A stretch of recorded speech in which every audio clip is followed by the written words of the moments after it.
विखेंची पेरणी स्ट्रॉंग, तर मग घाबरता कशाला? लंके करून करून काय करतील? ते पहिले टर्मचे आमदार, तुमचे घराणं अख्खं राजकीय, मग तरी लंकेंना प्रतिस्पर्धी म्हणून का पाहता? फराळ देऊन आमदार होता आलं असतं तर सगळे हलवाई असते, हे विखेंचं स्टेटमेंट. विखे कदाचित विसरले, चहा विकून पंतप्रधान होत असेल तर हलवाई आमदार तर होऊ शकतो. नेमकं घडलंय का?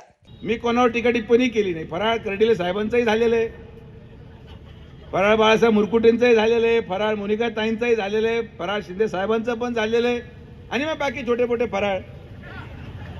जसं राज्याच्या वरच्या बॉडीवरती साटलोट झालं तसं खालच्या मतदारसंघांमध्ये मात्र काय करावं ते कळत नाहीये. तिकडे अजित पवार राष्ट्रवादी काँग्रेस भाजपा सोबत सत्तेत आली आणि अहमदनगर जिल्ह्याच्या राजकारणाचा विचार केला तर इथलं सगळं गणितच फिसकटलं.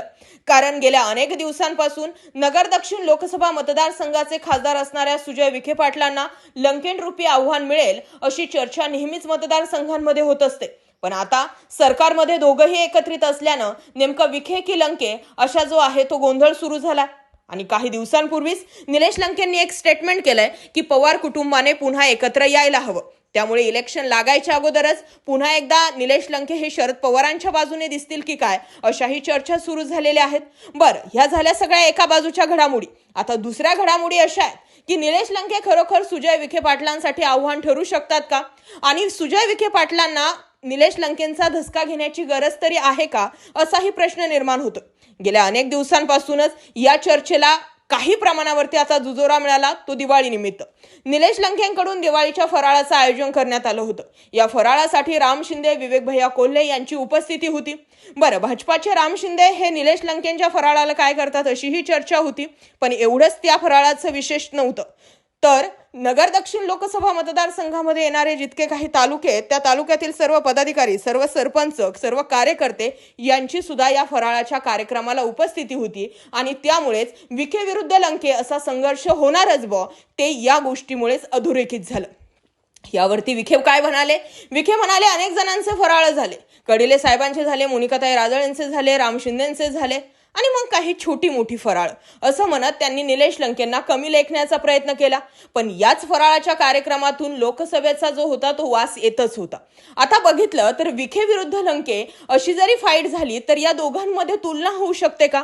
जर कारखाने, शिक्षण संस्था, प्रॉपर्टी किंवा राजकीय वारसा या गोष्टी जर बघितल्या तर 100% लंकेंपेक्षा विखेंची सरशी होते.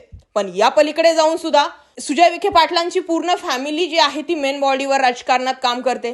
निलेश लंके यांची सुरुवातच पहिल्या टर्मची आहे.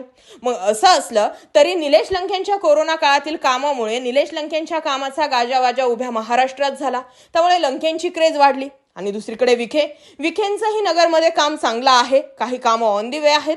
पण जो विखेंचा ॲटिट्यूड आहे तो ॲटिट्यूड जो आहे तो काही लोकांना पचनी पडत नाही. अर्थात एक खासदार म्हणून तो असायलाही हवा, पण आमदार म्हणून तो निलेश लंके यांच्यामध्ये नाहीये. आणि त्यामुळे आपला माणूस म्हणून लोक निलेश लंकेंकडेही बघतात. असो, या सगळ्या घडामोडी जरी एकंदरीत बघितल्या तरी सुद्धा निलेश लंके यांची जशी यंत्रणा ते स्वतः सांगतात की रात्री 12 नंतर काम करते आणि त्यावरती सुद्धा आरोप प्रत्यारोपांच्या फेरी ह्या झडतच असतात, तशीच यंत्रणा विखेंची सुद्धा. त्यामुळे भविष्यामध्ये जरी आर्थिकदृष्ट्या जर बघितलं तरी लंके आणि विखे यांची तुलना होऊ शकत नसली तरी फॅन क्लब जर बघितला तर मात्र निलेश लंके आणि विखे यांची दोघांचीही तुलना होऊ शकते. निलेश लंके यांनी साधा कुणाचा 10वा असो, कुणाचं वर्षश्राद्ध असो, कुणाचा बर्थडे असो किंवा कुठलाही लग्नाचा कार्यक्रम असो, निलेश लंके हा माणूस जो आहे तो प्रत्येक कार्यक्रमात उपस्थित असतो आणि म्हणून तो सर्वांना आपल्यातील एक वाटत असतो. आणि हाच मोठा जनाधार जो आहे तो निलेश लंकेंच्या बाजूने. परंतु विखेंचीही पेरणी तितकी स्ट्रॉंग आहे. असो, आता नगरकर म्हणून हा व्हिडिओ आपणच पाहत आहात, तर तुमचं काय मत आहे? विखे की लंके? कमेंट करा. मुद्दा विषय पटला असेल तर होऊ द्या शेअर. जय महाराष्ट्र पब्लिक.